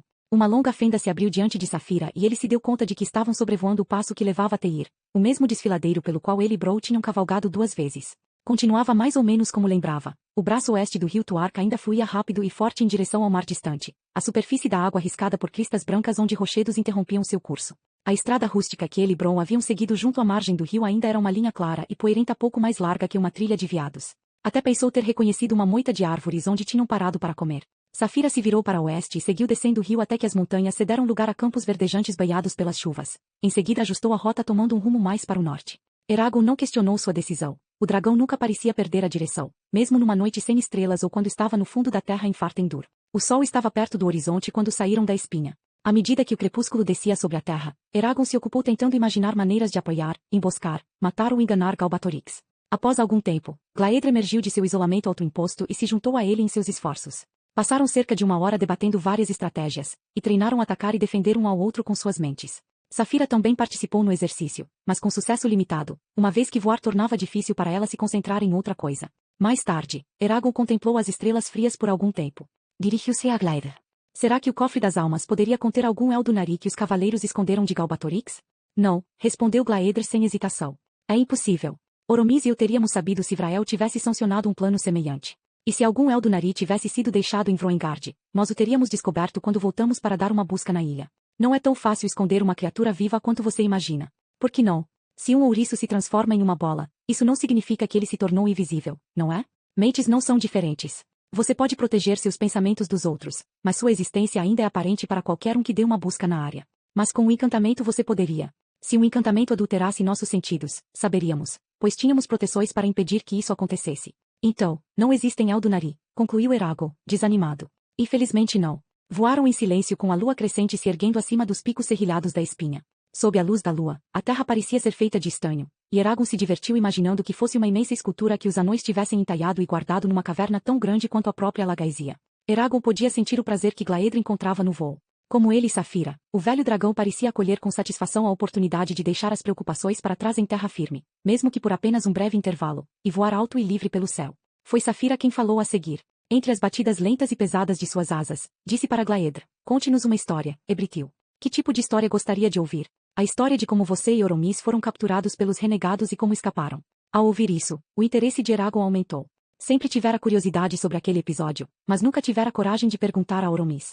Glaedra ficou em silêncio por algum tempo, então começou. Quando Galbatorix e Morzan voltaram da vastidão e iniciaram sua campanha contra nossa ordem, de início não nos demos conta da gravidade da ameaça. Ficamos preocupados, é claro, mas não mais do que teríamos ficado se tivéssemos descoberto que havia um espectro à solta pela terra. Galbatorix não tinha sido o primeiro cavaleiro a enlouquecer, embora fosse o primeiro a ter conquistado um discípulo como Morzan. Isso por si só deveria ter nos advertido do perigo que tínhamos pela frente, mas a verdade só se revelou para nós depois. Na época, não consideramos a possibilidade de que Galbatorix pudesse ter reunido outros seguidores, sequer imaginamos que ele tentaria fazer tal coisa. Parecia absurdo que qualquer dos nossos pudesse ser suscetível às palavras do traidor Galbatorix. Morzan ainda era um acólito, sua fraqueza era compreensível. Mas aqueles que já eram cavaleiros? Nunca questionamos a lealdade deles. Pois foi só quando foram tentados que revelaram em que medida seus rancores e suas fraquezas os tinham corrompido. Alguns queriam vingança por velhas desfeitas, outros acreditavam que, em virtude de nosso poder, dragões e cavaleiros mereciam reinar sobre toda a Lagaisia, e outros ainda, lamento dizer, apenas aproveitaram a oportunidade de destruir o que existia e satisfazer suas vontades de todas as formas possíveis. O velho dragão fez uma pausa, e Eragon percebeu velhos ódios e mágoas sombreando sua mente. Pouco depois, continuou, os acontecimentos naquela ocasião eram confusos. Nada se sabia de fato, e as poucas informações que recebíamos eram tão misturadas com rumores e especulações que eram inúteis. Oromis e eu começamos a desconfiar de que algo muito pior do que a maioria se dava conta estivesse acontecendo. Tentamos convencer vários dos guardas mais velhos e cavaleiros, mas eles discordaram e descartaram nossas preocupações. Não eram tolos, mas séculos de paz tinham-lhes toldado a visão, e não conseguiram ver que o mundo estava mudando ao nosso redor. Frustrados com a falta de informações, Oromis e eu deixamos Ilireia para ver o que poderíamos descobrir sozinhos. Levamos conosco 2 jovens cavaleiros, ambos elfos e guerreiros competentes, que recentemente tinham voltado de uma missão de reconhecimento nos limites norte da Espinha. Foi em parte graças ao incentivo deles que embarcamos em nossa expedição. É possível que reconheçam seus nomes, pois eram Kialandi e Formora. Ah, disse Eragon, compreendendo subitamente. Sim. Depois de um dia e meio de viagem, paramos em Edur-Narosh. Uma torre de vigia havia muito construída para servir de posto de guarda sobre a floresta Silverwood. Sem que soubéssemos, Kialandi e Formora tinham visitado a torre anteriormente e matado os 3 guardas elfos estacionados lá. Eles montaram uma armadilha nas pedras que cercavam a torre, uma armadilha que nos apanhou no momento em que minhas garras tocaram a relva sobre o outeiro. Foi um encantamento muito astucioso, o próprio Galbatorix o ensinara a eles. Não tínhamos defesa contra ele porque não nos causou nenhum mal, apenas nos conteve e nos tornou mais lentos, como se mel tivesse sido despejado sobre nossos corpos e mentes. Capturados, os minutos se passaram como segundos. Kialandi, Formora e seus dragões esvoaçavam ao nosso redor mais rápidos que beija-flores. Não pareciam ser nada além de borrões escuros nos cantos de nossa visão. Quando estavam prontos, eles nos libertaram. Tinham lançado dúzias de encantamentos, para nos prender no lugar, para nos cegar e para impedir Oromis de falar, de modo a tornar mais difícil para ele lançar encantamentos. Mais uma vez, a magia deles não nos causou mal, por isso não tínhamos defesa contra ela. No momento em que pudemos, atacamos Kialandi, Formora e seus dragões com nossas mentes, e eles contra-atacaram, e durante horas lutamos contra eles. A experiência foi desagradável. Eram mais fracos e menos habilidosos que Oromis, mas havia 2 deles para cada um de nós, e tinham consigo o coração dos corações de um dragão fêmea chamado Agaravel, cujo cavaleiro eles tinham matado, e sua força se somava à deles. Isso dificultou nossa defesa. O objetivo, descobrimos, era nos obrigar a ajudar Galbatorix e os renegados a entrarem em Ilireia sem serem vistos, de modo que pudessem apanhar os cavaleiros de surpresa e capturar os Eldunari que viviam na cidade. Como escaparão? Perguntou Eragon. Com o tempo se tornou claro que não conseguiríamos derrotá-los. Desse modo, Oromis decidiu se arriscar a usar magia numa tentativa de nos libertar, apesar de saber que isso levaria Kialandi e Formora a também nos atacar com magia. Foi uma medida desesperada, mas era a única escolha que tínhamos. Em certo ponto, sem saber dos planos de Oromis, golpeei nossos atacantes, tentando feri-los. Oromis esperava exatamente por um momento como aquele. Conhecia muito bem o cavaleiro que havia instruído Kialandi e Formora nas artes da magia, e conhecia muito bem o modo de pensar tortuoso de Galbatorix. Com base nesse conhecimento, conseguiu adivinhar com que palavras Kialandi e Formora tinham composto seus encantamentos, e onde provavelmente tinham falhado ao conduzi-los. Oromis teria apenas segundos para agir. No momento em que começou a usar magia, os elfos se deram conta do que iria fazer, entraram em pânico e começaram a lançar seus próprios encantamentos. Meu cavaleiro precisou de 3 tentativas para nos libertar. Como exatamente o fez, não sei dizer. Duvido que ele mesmo tenha compreendido. Para explicar da maneira mais simples, ele nos deslocou um dedo de onde estávamos. Do mesmo modo que Arya mandou meu ovo de Duveldenvarden para a espinha, perguntou Safira. Sim e não, respondeu Glaedr. Sim, ele nos transportou de um lugar para outro sem nos mover no espaço. Mas não alterou apenas nossa posição, também alterou a própria substância de nossa carne e a rearrumou de modo que não éramos mais o que antes tínhamos sido.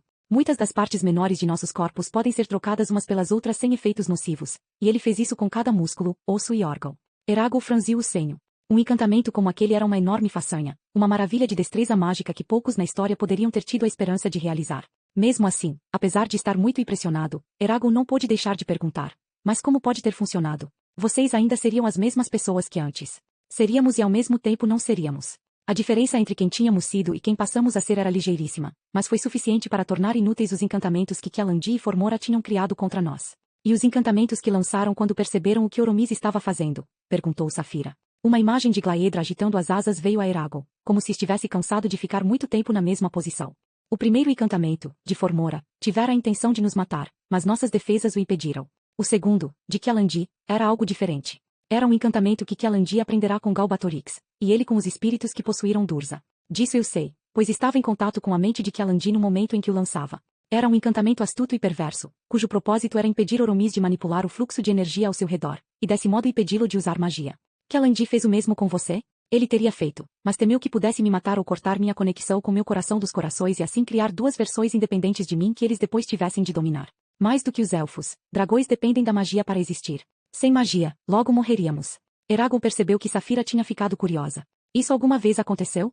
A conexão entre um dragão e o coração dos corações do dragão já foi cortada enquanto o dragão estava vivo? Já, mas é uma história para outra ocasião. Safira se calou, mas Eragon sabia que ela pretendia retomar a questão na primeira oportunidade. Mas o encantamento de Kialandi não impediu Oromis de usar magia, não é?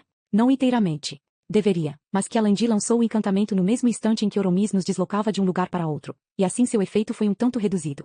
Apesar disso, impediu Oromis de fazer quase todo tipo de magia, exceto as menores, e, como você sabe, o encantamento permaneceu com ele pelo resto da vida, apesar dos esforços de nossos mais sábios curandeiros. Por que as proteções dele não surtiram efeito? Glader Paris Asper. Isso é um mistério. Ninguém tinha feito uma coisa semelhante antes, Eragon, e dos que ainda vivem, só Galbatorix conhece o segredo. O encantamento foi endereçado à mente de Oromis, mas talvez não o tenha afetado diretamente. Em vez disso, pode ter atuado sobre a energia ao redor dele ou sobre sua ligação com essa energia. Os elfos estudaram magia por muito tempo, mas nem eles compreendem plenamente como o mundo material e o mundo imaterial interagem. É um enigma que provavelmente nunca será decifrado. Contudo, parece razoável presumir que os espíritos saibam mais do que nós, tanto sobre o material quanto o imaterial, considerando-se que são uma corporificação do segundo e que ocupam o primeiro quando estão sob a forma de um espectro.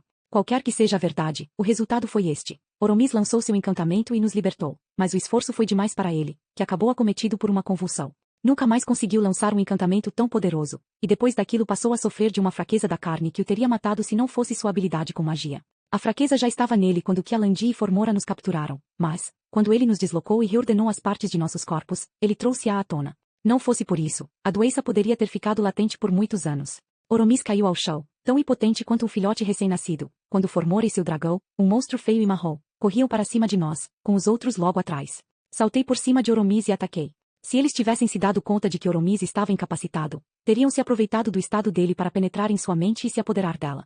Tive que distraí-los até Oromis se recuperar. Nunca tive uma luta tão dura quanto naquele dia. Eram 4 contra mim, 5 se incluir a Garavel. Ambos da minha família.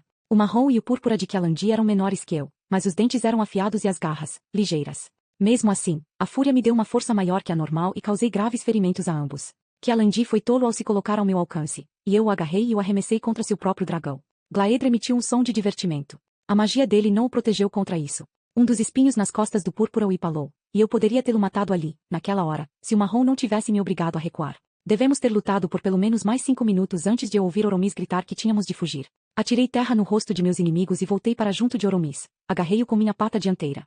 Levantei boa para Edur Narot. Kialandi e seu dragão não puderam nos seguir, mas Formora e o marrom podiam e o fizeram. Eles nos alcançaram a menos de 1,5 km da torre. Nós nos aproximamos várias vezes. O marrom voou por baixo de mim e vi Formora a ponto de me golpear na perna direita com a espada. Creio que ela estava tentando me forçar a deixar Oromis cair, ou talvez quisesse matá-lo.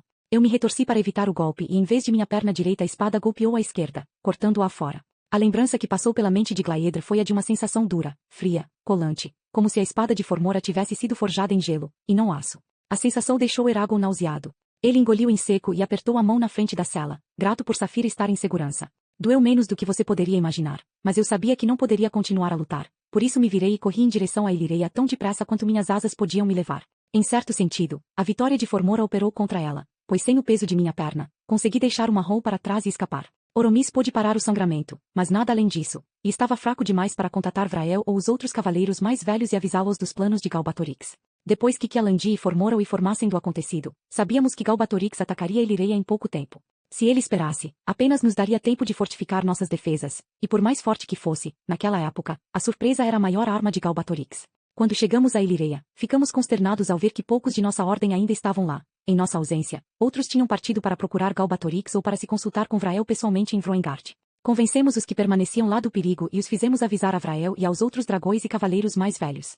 Eles se recusavam a acreditar que Galbatorix tivesse as forças necessárias para atacar Ilireia, ou que ele ousasse fazer tal coisa, mas no final conseguimos fazê-los ver a verdadeira situação. Por causa disso, eles decidiram que todos os Eldunari na Alagaisia deveriam ser levados para Vroengard, para que fossem salvaguardados. Parecia uma medida prudente, mas em vez disso deveríamos tê-los mandado para Elesmera. Ou no mínimo deveríamos ter deixado os Eldunari que já estavam em Duveldenvarden ficar. Pelo menos alguns deles teriam permanecido livres de Galbatorix. E felizmente, nenhum de nós pensou que estariam mais seguros entre os elfos do que em Vroengard, o centro de nossa ordem. Vrael ordenou que todos os dragões e cavaleiros que estivessem a poucos dias de viagem de Ilireia se apressassem em voltar para ajudar a cidade, mas Oromis e eu temíamos que chegassem tarde demais. Não estávamos em condições de ajudar a defender Ilireia, portanto reunimos os suprimentos de que precisávamos, e com nossos 2 alunos restantes, Brou e o dragão seu xará, Safira, deixamos a cidade naquela noite. Você viu, creio, o fight que Oromis fez quando partimos. Eragon assentiu distraído quando se lembrou da imagem da bela cidade, cheia de torres aglomeradas ao redor da base de uma grande escarpa e iluminada por uma lua cheia. E foi assim que aconteceu de não estarmos em Ilireia quando Galbatorix e os renegados atacaram algumas horas mais tarde. E também foi por isso que não estávamos em Vroengard quando os traidores derrotaram o poderio combinado de nossas forças e saquearam Doro Araeba. De Ilireia, fomos para Duveldenvarden na esperança de que os curandeiros elfos pudessem curar a doença de Oromis e recuperar sua capacidade de usar magia. Quando eles não puderam fazer nada, decidimos ficar onde estávamos, pois parecia mais seguro que voar a grande distância até Vroengard enfraquecidos como estávamos por nossos ferimentos. Bro e Safira não ficaram conosco. Apesar de nossos conselhos, eles foram participar da luta, e foi naquele combate que sua homônima Safira morreu. E agora vocês sabem como os renegados nos capturaram e como fugimos. Obrigada pela história, Ebrithil, disse Safira depois de um momento. De nada, Bart Scular, mas nunca me peça para contá-la de novo. Quando a lua se aproximava de seu zênite, Eragon viu um ninho de pálidas luzes alaranjadas flutuando na escuridão.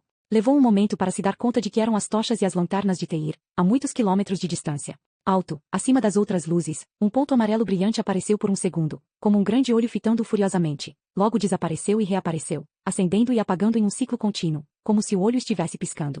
O farol de Teir está aceso, disse para Safira e Glaedr. Então temos uma tempestade se aproximando, disse Glaedr. O bater das asas de Safira cessou, e Eragon assentiu se inclinar para a frente e começar a planar longa e vagarosamente em direção ao chão. Meia hora se passou antes que ela pousasse. A essa altura, Teir era um brilho mortiço ao sul, e a luz do farol não era mais clara que a de uma estrela. Safira pousou numa praia vazia, repleta de pedaços retorcidos de madeira flutuante. À luz da lua, a faixa dura e plana parecia quase branca, ao passo que as ondas que quebravam nela eram cinzentas e negras e pareciam furiosas como se o oceano estivesse tentando devorar a terra com cada onda que enviava da arrebentação.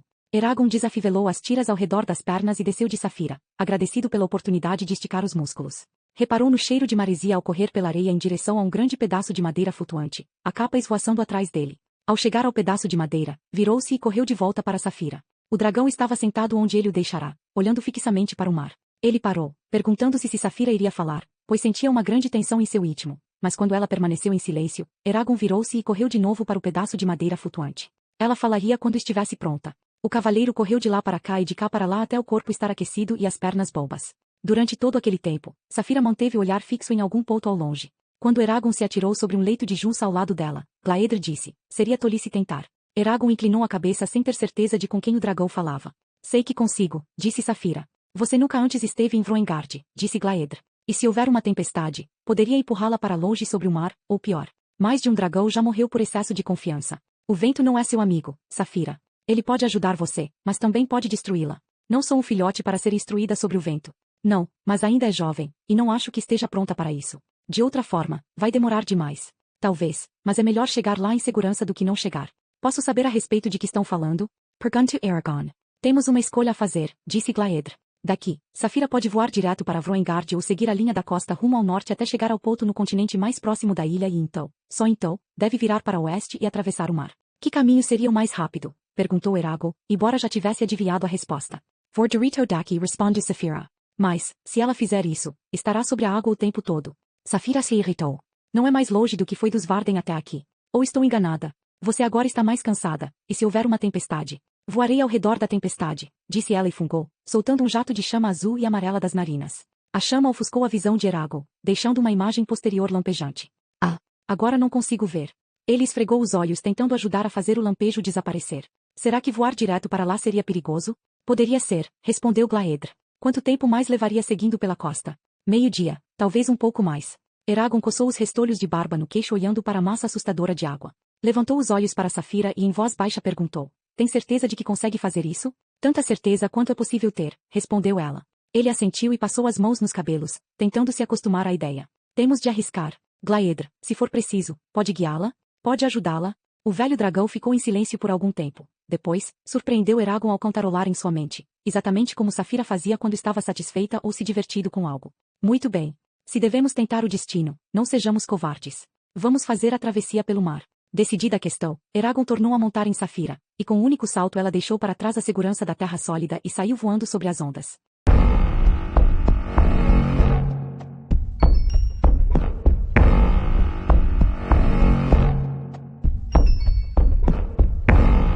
Capítulo 45. O som da voz dele, o toque da mão dele. Você jurará submissão a mim na língua antiga? Nunca. A pergunta dele e a resposta dela tinham se tornado um ritual, algo que crianças poderiam usar em um jogo. A diferença era que naquele jogo ela perdia mesmo quando ganhava. Rituais eram o que permitia a Nazuada manter a sanidade. Por meio deles, ordenava seu mundo. Por meio deles era capaz de suportar de um momento até o seguinte, pois eles lhe davam alguma coisa em que se apoiar quando era despojada de tudo mais. Rituais de pensamento, de ação, de dor e de alívio. Eles haviam se tornado a estrutura da qual a vida dela dependia. Sem eles, estaria perdida, uma ovelha sem pastor, um devoto sem fé, um cavaleiro sem seu dragão.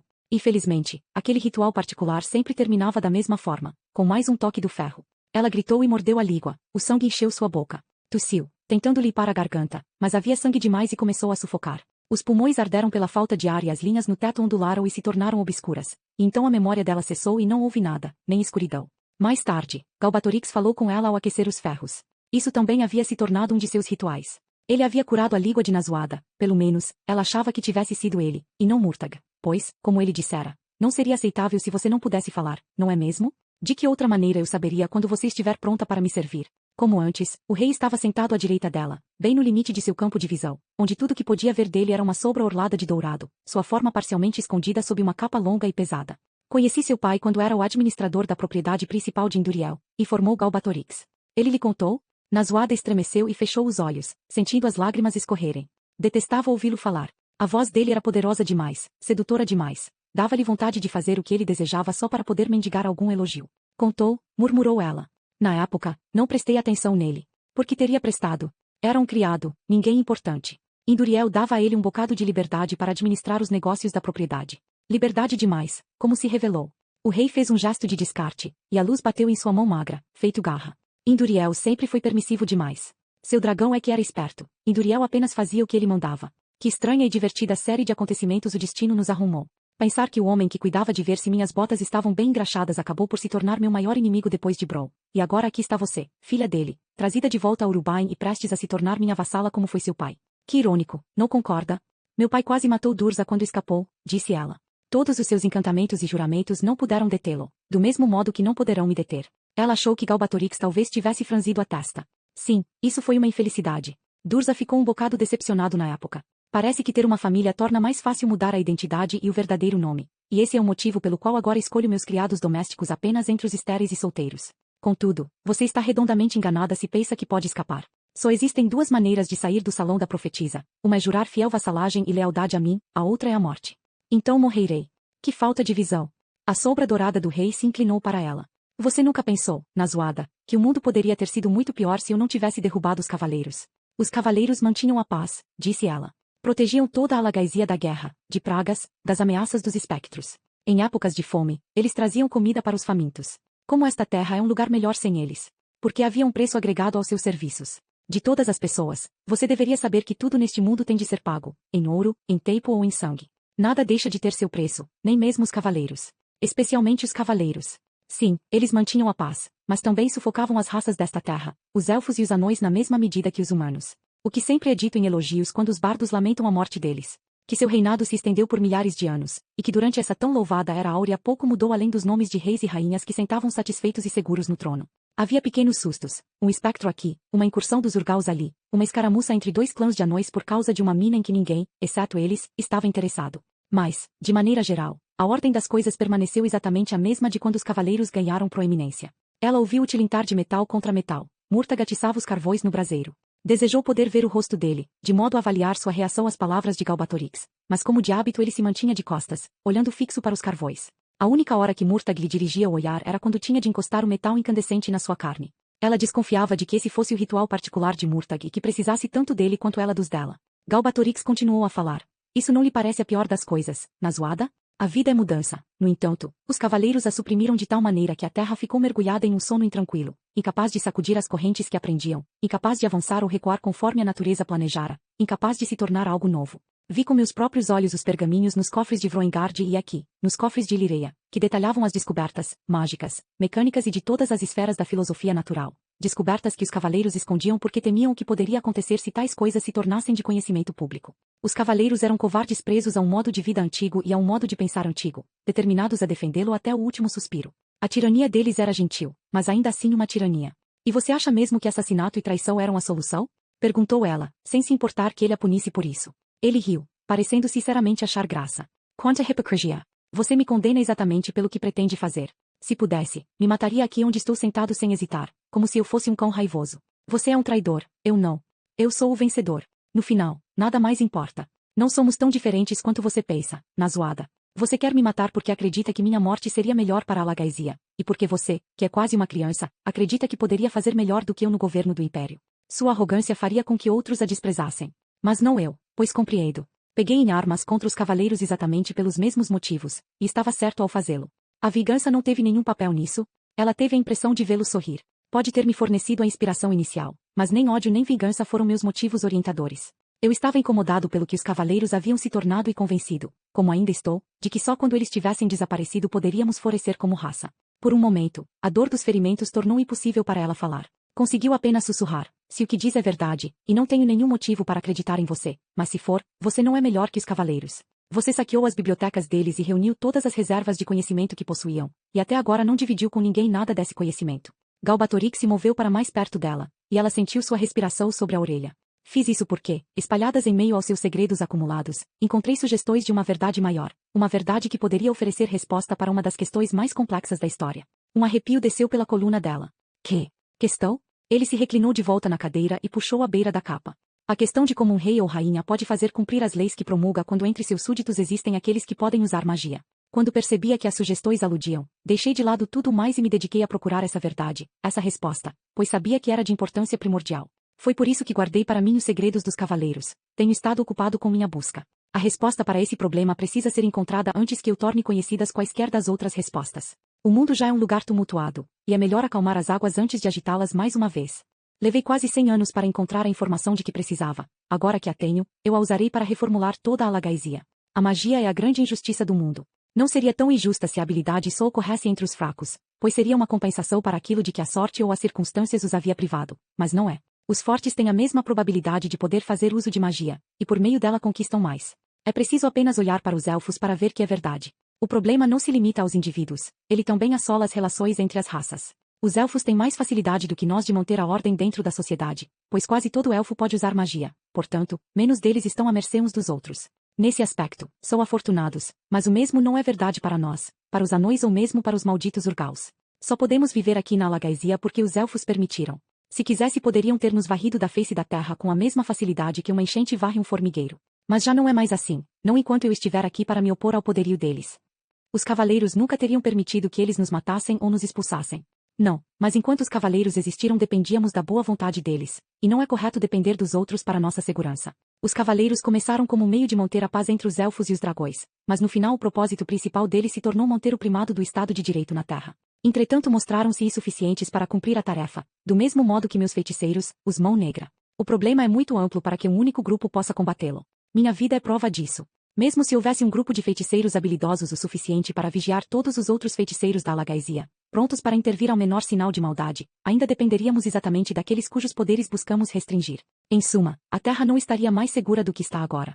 De modo a solucionar esse problema, ele deve ser abordado de um nível mais profundo, mais fundamental. Os antigos sabiam como isso poderia ser feito, e agora também sei. Galbatorix se mexeu na cadeira, e na zoada viu um brilho cortante em seu olhar, como uma lanterna posta no fundo de uma caverna. Farei com que seja impossível para qualquer feiticeiro fazer mal a outra pessoa, seja ela humana, anão ou elfo. Ninguém poderá lançar encantamentos a menos que tenha permissão, e somente magias benignas e benéficas serão permitidas.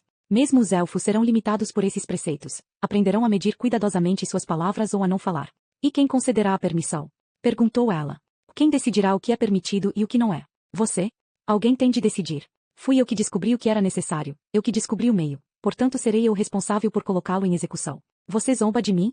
Pois bem, faça a seguinte pergunta a si mesma, na zoada. Tenho sido um mau rei? Agora seja honesta. De acordo com os padrões de meus antecessores, não tenho sido mau. Você tem sido cruel.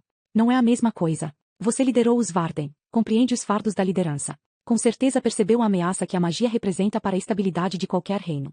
Para lhe dar um exemplo, passei mais tempo labutando com encantamentos que protegem a moeda do reino de ser falsificada do que com qualquer outro aspecto de meus deveres.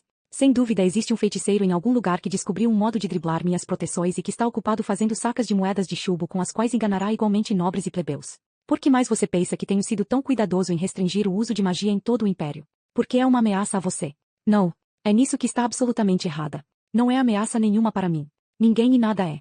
Porém, feiticeiros são uma ameaça para o funcionamento apropriado do reino, e isso não tolerarei. Depois que tiver submetido todos os magos do mundo às leis da terra, imagino que a paz e a prosperidade reinarão. Nem homens nem anões terão mais que temer os elfos. Cavaleiros não serão mais capazes de impor sua vontade aos outros. Os que não usam magia não serão mais vítimas dos que usam. A Alagaisia será transformada. Com nossa segurança recém-adquirida, construiremos um amanhã mais maravilhoso, um amanhã do qual você poderá fazer parte.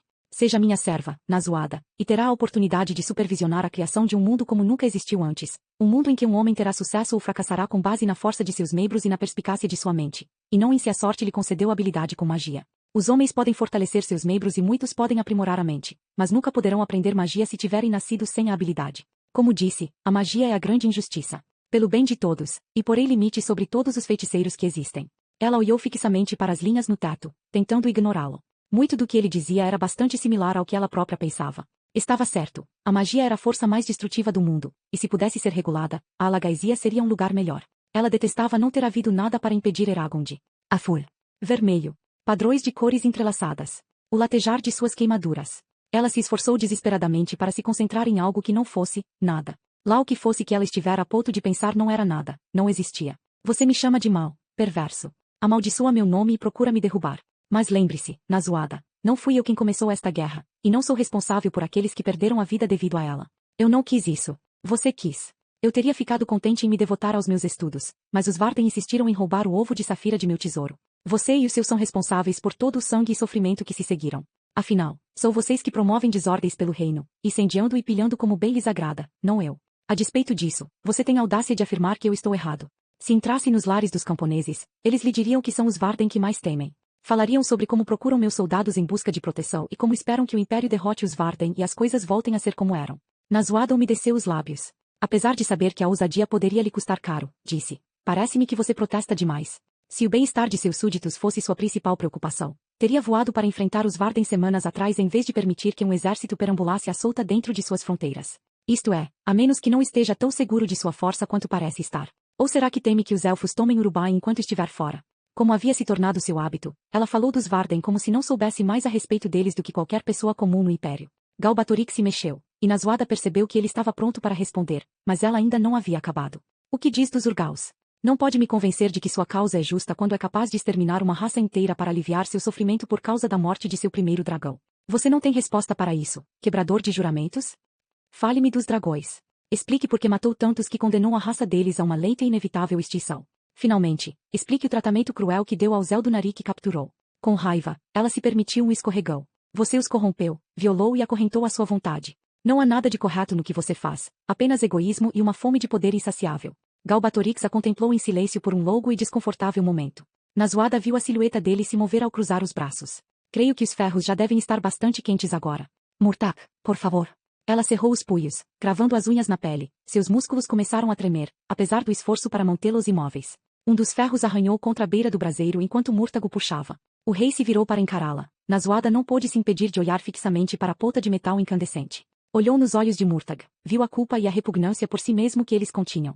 Um sentimento de profundo sofrimento a dominou. Que tolos somos nós, pensou. Que tristes e miseráveis tolos. Depois disso, não teve mais energia para pensar, e mergulhou de volta em seus rituais bem conhecidos, agarrando-se a eles para sobreviver do mesmo modo que um homem se afogando se agarraria a um pedaço de madeira. Quando Murtag e Galbatorix se foram, ela estava com dor demais para fazer outra coisa além de contemplar estupidamente os desenhos no teto e lutar para não chorar.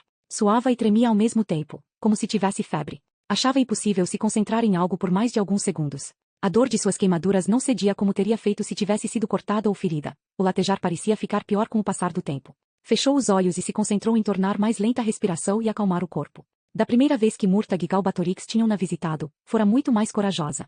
Havia praguejado e os provocado, fizera tudo o que podia para feri-los com suas palavras.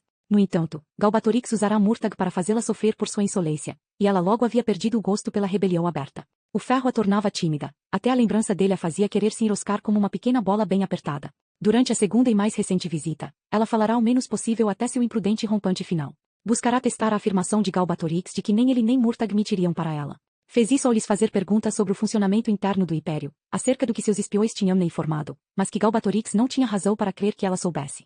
Até onde podia determinar, Galbatorix e Murtag lhe disseram a verdade, mas não estava disposta a acreditar em nada que o rei dissesse quando não existia nenhuma maneira de verificar as afirmações. Quanto a Murtag, ela não tinha muita certeza. Na companhia do rei, não dava crédito às suas palavras, mas sozinho. Várias horas depois da primeira audiência angustiante com o rei Galbatorix, quando ela havia muito tinha mergulhado em um sono leve e inquieto, Murtagh viera sozinho ao salão da profetisa, de olhos remelentos e cheirando a bebida. Ele se detivera ao lado do monólito sobre o qual ela estava deitada e a havia encarado com uma expressão tão estranha e atormentada que ficou incerta do que ele pretendia fazer. Afinal, ele lhe deu as costas, caminhando até a parede mais próxima e se deixando escorregar para o chão. Lá ficará sentado, com os joelhos puxados contra o peito, o cabelo longo e despenteado obscurecendo-lhe a maior parte do rosto, e sangue escorrendo da pele rachada dos nós da mão direita. Depois do que pareceram alguns minutos, ele enfiara a mão no gibão castanho avermelhado, pois estava usando as mesmas roupas de antes, só que sem a máscara, e tirara uma pequena garrafa de pedra. Bebeu várias vezes e começou a falar. Ele falou e Nazuada ouviu. Ela não tinha escolha, mas não permitirá a si mesma acreditar no que ele dizia. Não inicialmente. Até onde sabia, tudo que ele dizia ou fazia era uma encenação destinada a conquistar sua confiança. Murtagh começara por contar-lhe uma história muito truncada, sobre um homem chamado Tornak, que envolvia um acidente de montaria e uma espécie de conselho que Tornak tinha dado a ele sobre como um homem honrado deveria viver. Ela não tinha conseguido entender se Tornak era um amigo, um criado, um parente distante ou alguma combinação de tudo isso, mas, fosse lá o que fosse, era evidente que significara muito para Murtagh.